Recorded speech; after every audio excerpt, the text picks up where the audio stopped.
Monter dans sa voiture et partir. Quoi de plus banal? Les véhicules sont devenus si fiables qu'on pourrait presque en oublier qu'ils peuvent avoir des défaillances. Surtout si les contrôles et les opérations d'entretien sont négligés. Les exigences de la conduite peuvent augmenter au cours d'un trajet. Une défaillance technique, qui pourrait passer inaperçue en temps normal, risque alors d'être lourde de conséquences.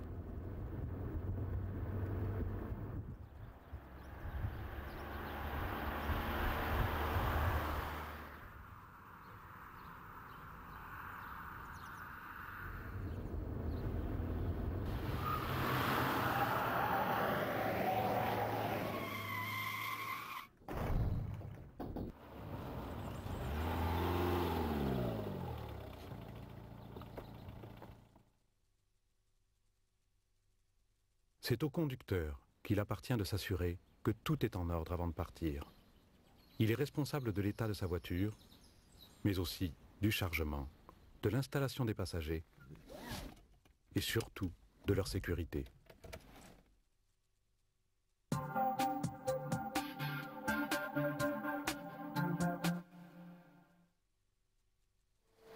Pour pouvoir être mis en circulation, tout véhicule doit répondre à des normes réglementaires qui garantissent la sécurité de ses occupants et des autres usagers de la route.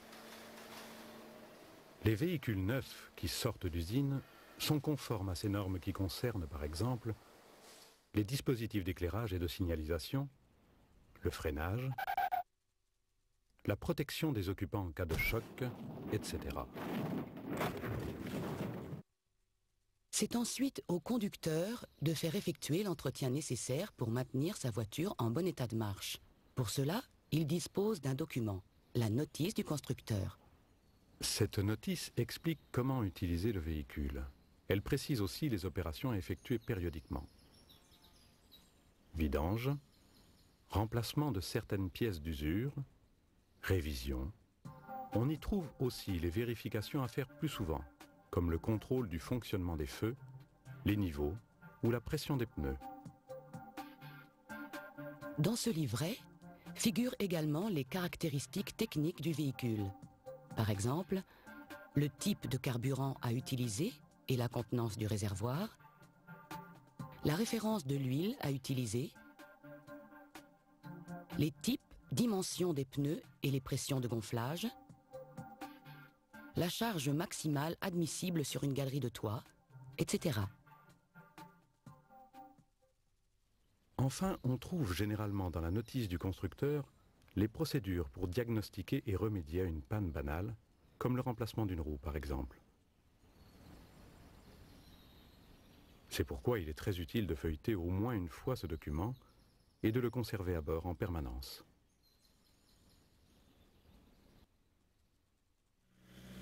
En plus de l'entretien normal, le véhicule doit être examiné périodiquement dans un centre de contrôle technique agréé. C'est au conducteur de présenter son véhicule avant la date limite fixée en fonction de l'âge et du type du véhicule. Une voiture particulière doit être présentée une première fois avant la fin de sa 4e année, puis tous les 2 ans. Par exemple, vous achetez une voiture qui sort d'usine. Elle roule sans aucune contrainte de contrôle technique jusqu'à son 4e anniversaire au plus tard. Dans les 6 mois qui précèdent cet anniversaire, le centre technique contrôle de nombreuses parties de la voiture et peut rendre obligatoire des réparations pour la sécurité. Elle passe un véritable scanner qu'elle devra subir ensuite tous les 2 ans. Les contrôles portent sur l'identification de la voiture, les dispositifs de signalisation, le réglage des feux, l'état des pneus, celui des freins, le respect des normes en matière de pollution par les gaz d'échappement et plus généralement sur tous les éléments touchant à la sécurité. Les suspensions, le réglage du train avant, l'état du châssis, etc. Le contrôleur remet au propriétaire du véhicule un bilan indiquant les éventuelles anomalies constatées. Si une anomalie nécessite une contre-visite, le véhicule devra être présenté réparé dans les 2 mois pour pouvoir continuer à circuler. Lorsque le résultat de la visite est correct, le centre de contrôle appose sur le pare-brise un macaron indiquant la date limite de validité de cette visite. Cette mention est également portée sur la carte grise et une attestation est remise au propriétaire de la voiture. Attention, pour vendre un véhicule d'occasion de plus de 4 ans, il doit être accompagné d'une attestation de contrôle technique sans contre-visite de moins de 6 mois.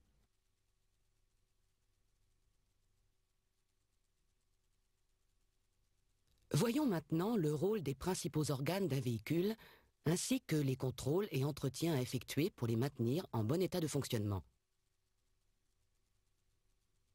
Le moteur a pour rôle de créer le mouvement. D'abord, le moteur à essence. Un mélange d'air et d'essence est enflammé par l'étincelle de la bougie. L'explosion pousse un piston dont le mouvement de va-et-vient est transformé en mouvement de rotation. Les moteurs alimentés au GPL fonctionnent sur le même principe, l'essence étant remplacée par du gaz. Dans un moteur diesel, le gazole est injecté dans de l'air porté à haute température et s'enflamme sans qu'une bougie ne soit nécessaire. C'est cette combustion qui repousse le piston, créant ainsi le mouvement.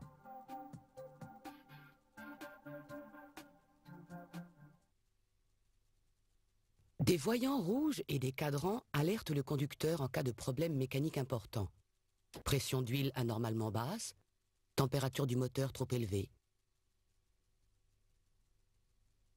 Quand le moteur tourne, si l'un de ces voyants rouges s'allume, ou si l'aiguille d'un cadran pénètre dans la zone rouge, il y a risque de destruction du moteur. L'arrêt immédiat est impératif. Un voyant spécifique indique que la batterie ne se recharge plus suffisamment. Si ce voyant s'allume en circulation, il faut faire réparer dès que possible. Pour limiter les risques de panne, il faut surveiller les niveaux. Le véhicule doit être arrêté sur un sol horizontal depuis quelques minutes. Vérifiez régulièrement le niveau de l'huile moteur, le niveau d'eau de la batterie si c'est techniquement possible, ce qui n'est pas le cas sur certaines batteries sans entretien, le niveau du liquide de refroidissement. Au besoin, complétez jusqu'au maxi avec le liquide approprié. Attention, ne jamais tenter d'ouvrir le bouchon de réserve du liquide de refroidissement quand le moteur est très chaud. Il y a un vrai risque de brûlure. Quand c'est possible, il faut contrôler régulièrement l'état des durites et des courroies.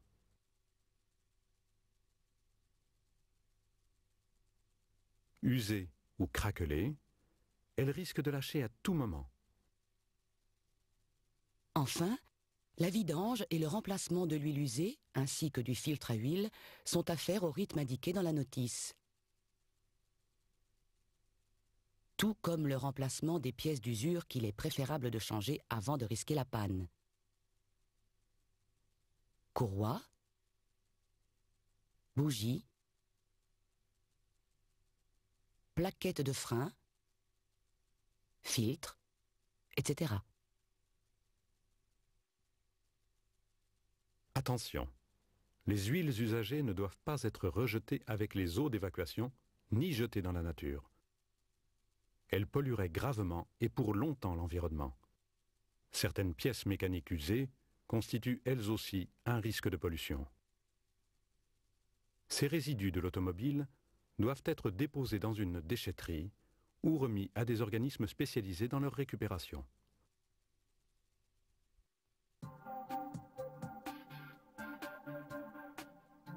La transmission, c'est l'ensemble des éléments chargés de transmettre le mouvement du moteur jusqu'aux roues. L'embrayage permet de communiquer le mouvement de rotation du moteur à la boîte de vitesse de façon progressive. Il sert aussi à couper la liaison entre les deux. Ainsi, on peut arrêter le véhicule en laissant le moteur tourner. La boîte de vitesse a le même rôle que le dérailleur d'un vélo. Adapter la démultiplication à l'effort nécessaire. Pour démarrer, il faut beaucoup de force pour mettre la masse du véhicule en mouvement. Mais la vitesse doit être faible. Quand la voiture est lancée, la vitesse peut être élevée, bien que peu d'efforts soient demandés au moteur. Dans cet exemple, le pignon moteur A doit faire 2 tours pour faire tourner le pignon B d'un seul tour. Le pignon B tournera donc moins vite, mais aura plus de force. C'est sur ce principe que fonctionne la boîte de vitesse. Les freins servent à ralentir, arrêter et maintenir à l'arrêt le véhicule. Ils sont très souvent sollicités et doivent donc rester en permanence en parfait état de fonctionnement.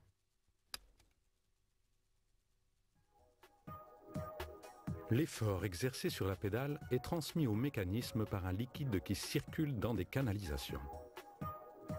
Le niveau doit être vérifié régulièrement. L'allumage de ce voyant en circulation indique une baisse du niveau. Il faut s'arrêter immédiatement, car il peut s'agir d'une fuite.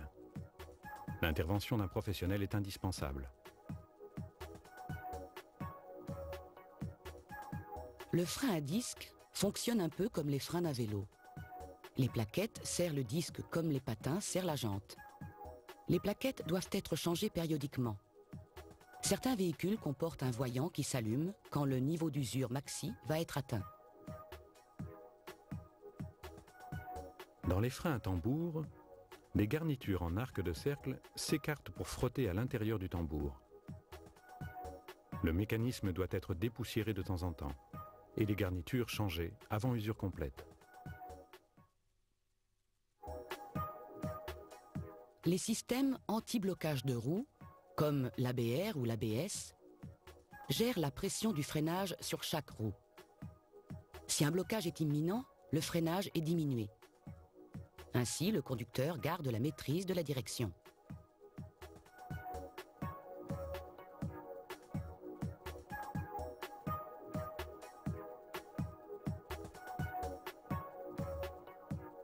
Contrairement à une idée reçue, ces systèmes ne réduisent pas la distance de freinage. Cette distance dépend toujours de la vitesse, de l'adhérence et du poids du véhicule.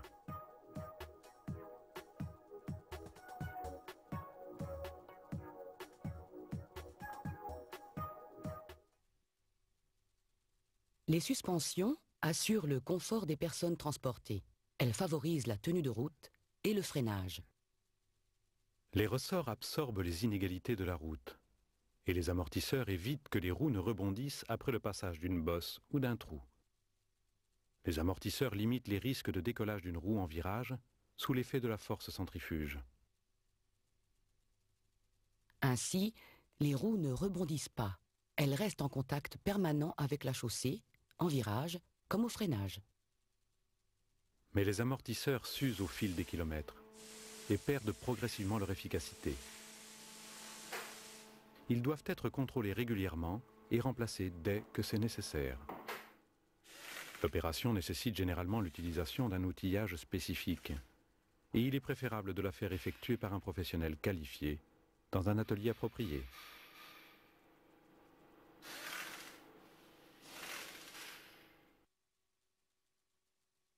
Seul lien avec la route, les pneus portent la charge, assurent la direction, la motricité et le freinage de la voiture. Sur un même essieu, les pneus doivent être semblables. Même référence, même marque. Lorsque le pneu est monté sur une jante, on procède à l'équilibrage de la roue pour éviter les vibrations. Cette opération nécessite la fixation de masses d'équilibrage. En cas de perte d'une masse, ou si l'on ressent des vibrations dans le volant, il faut refaire équilibrer les roues. Les pneus comportent des rainures sur la bande de roulement. Ces sculptures doivent présenter une profondeur suffisante. Des bosses de 1,6 mm de hauteur sont placées au fond des rainures. Elles sont repérées par un signe sur le flanc du pneu, un triangle, un logo ou les lettres TWI. Dès que l'usure amène ses repères à affleurer la surface de la bande de roulement, les pneus ne doivent plus être utilisés. Avec des pneus neufs, cette voiture s'arrête au niveau du cône. Attention, sur route mouillée, l'allongement de la distance de freinage augmente avec l'usure des pneus avant que le niveau d'usure maximale ne soit atteint. À la même vitesse, mais avec des pneus usés à plus de 50%, la distance de freinage se trouve nettement allongée. Les pneus ne doivent présenter aucune coupure ou déchirure sur les flancs.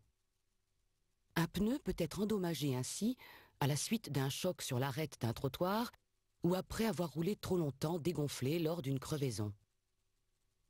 Leur usure doit être régulière. Une usure plus importante sur un côté ou au milieu de la bande de roulement indique un défaut de réglage du train avant, parallélisme par exemple, ou une pression inadaptée. Le pneu se dégrade alors très rapidement. La pression correcte est indiquée sur la notice du constructeur et généralement sur un autocollant placé sur le montant de la portière côté conducteur. Le contrôle et l'ajustement de la pression de tous les pneus, y compris la roue de secours, doivent être effectués à froid, quand le véhicule n'a pas encore roulé ou seulement quelques kilomètres.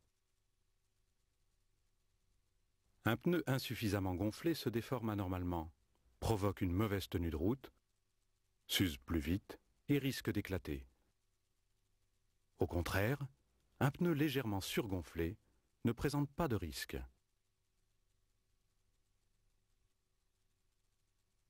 La pression préconisée varie selon la charge du véhicule et la vitesse. Pour circuler chargé sur autoroute, par exemple, la pression indiquée peut être supérieure de 2 à 300 grammes à celle utilisée quand on roule surtout en ville. Il est recommandé de vérifier la pression au moins une fois par mois.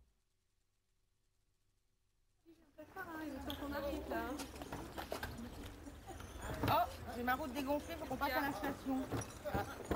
Et systématiquement, avant de monter dans la voiture, il faut penser à jeter un coup d'œil à chacun des pneus pour voir s'il n'est pas anormalement affaissé.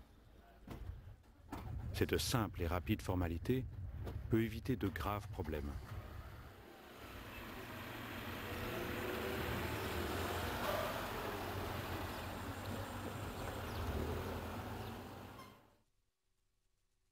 Une voiture particulière doit subir un premier contrôle technique avant un délai maximum de 2 ans, réponse A, 3 ans, réponse B, 4 ans, réponse C.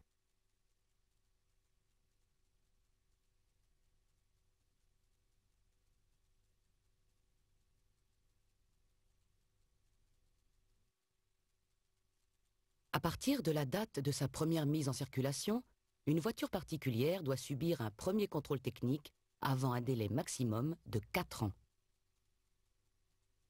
Elle devra être présentée ensuite à des contrôles périodiques espacés d'un nouveau délai maximum de 2 ans. Réponse C.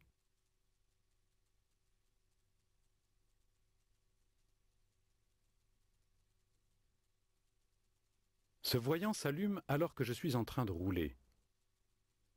Je continue à allure plus modérée, réponse A. J'attends la prochaine révision pour le signaler, réponse B. Je m'arrête immédiatement, réponse C.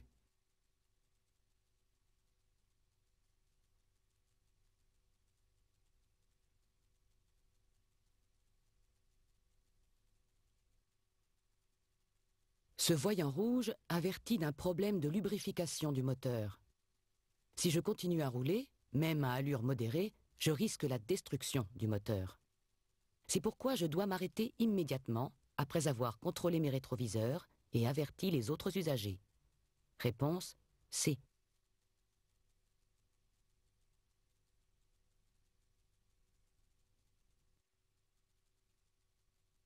Le frein à main est serré, réponse A. Le niveau du liquide de frein est trop bas, réponse B. Les plaquettes de frein sont usées, réponse C.